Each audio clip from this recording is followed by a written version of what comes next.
Hello and welcome to another mini guide. My name is Jonathan Reese. I work at Inter-American University, Iowa campus, and this mini guide will be about writing style differences. So what we'd like to do today is to show some of the differences between APA, MLA, and Chicago writing styles. Now please keep in mind that not all differences will be included in this, but it will give you basically a generalization of what the differences are. Now we do have books for each of these styles available at our Graduate Research Center that you can stop by and look at or borrow. And there's a lot of pertinent information that is found on our website as well on the New Directions section under Graduate Programs. So today let's go over the Chicago style. Again, we will be having a series of these guides for APA and MLA as well.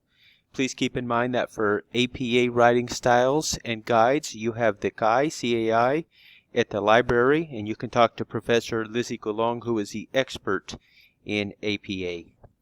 Please remember, with these writing styles, we do give you some information about it, but the professor is the ultimate authority and guide for their class.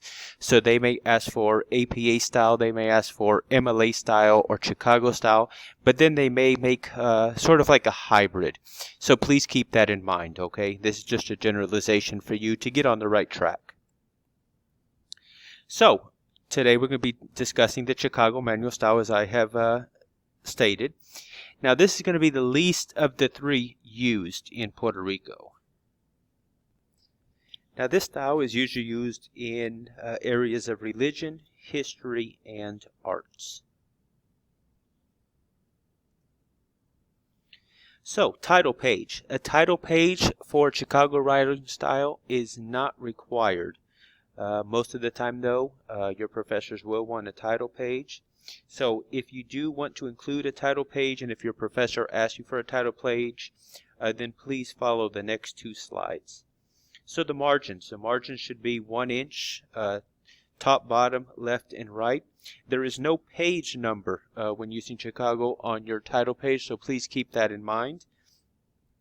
And you're going to center the title 1/3 of the way down on the page.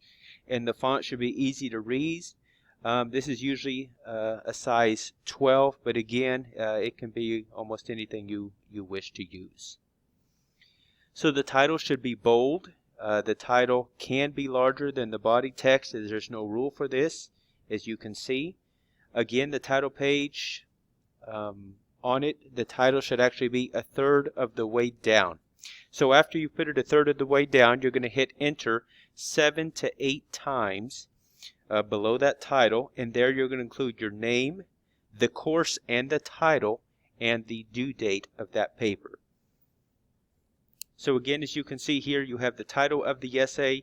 It should be about 1/3 of the way down, and then you have your name, the title of the class and the section, and you have the date that everything is going to be due. Now, as you can see from the title of the essay or what you're writing, make sure you hit that enter 7 to 8 times down, and then everything is going to be double spaced.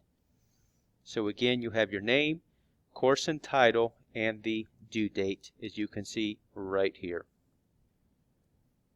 So the main text in the body, the heading should be in bold and a little bit larger than the rest of the text.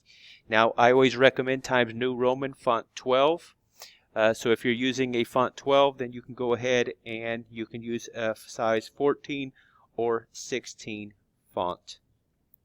Now on that first page, which is actually the introduction, is where your page numbers will begin. Your page numbers are always on the top right. Always double spaced, just like the other writing styles, so please keep that in mind. And a new paragraph should begin with a 1/2 inch indent. If you don't know how to do these indents on Word, what I recommend to my students and to everyone else is just hit the tab button. It's a lot easier, and I think most professors do accept that. Make sure everything is aligned left, not centered or justified. And as you can see here, page number is on the top right. The indent, as you can see there on my example, is on the top left is where I have the example. You can see where the word anxiety is. It should be a ½ inch for each paragraph. You can scroll down there and you can see the other one that starts with Puerto Rico is tabbed as well. As you can see, everything is aligned left. So you can see all that everything on the left side is lined perfectly.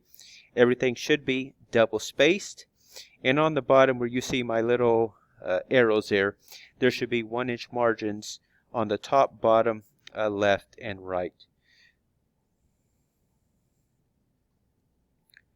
So, do I write the number as a word or just numerals? So as you can see here, you should write the numbers as words and not as numerals.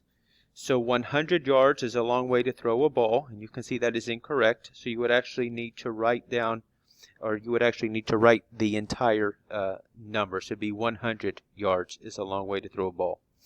So numerals should still be used when you refer to something specific, like in a measurement or decimals. So you have 15 centimeters, a quarter of an ounce, something like that. So your bibliography, as you can see here, we don't use references, we use bibliography. So you're going to center the word bibliography in bold at the top of the page. Now here, the size should be the same as the other headings you made, such as introduction and the other sections. As you recall, I told you to go ahead and make that size 14 or 16 if you are using a size 12 for Times New Roman and 12 size of the words. You're going to hit the enter button twice or 2 spaces before the beginning. Please remember that all entries should be in alphabetical order.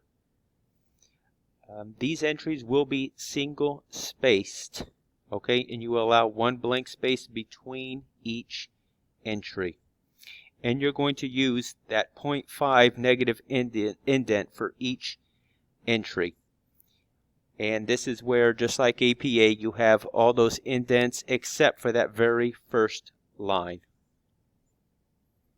If you have any questions on the Chicago writing style, you can call me or write down something here on this YouTube video.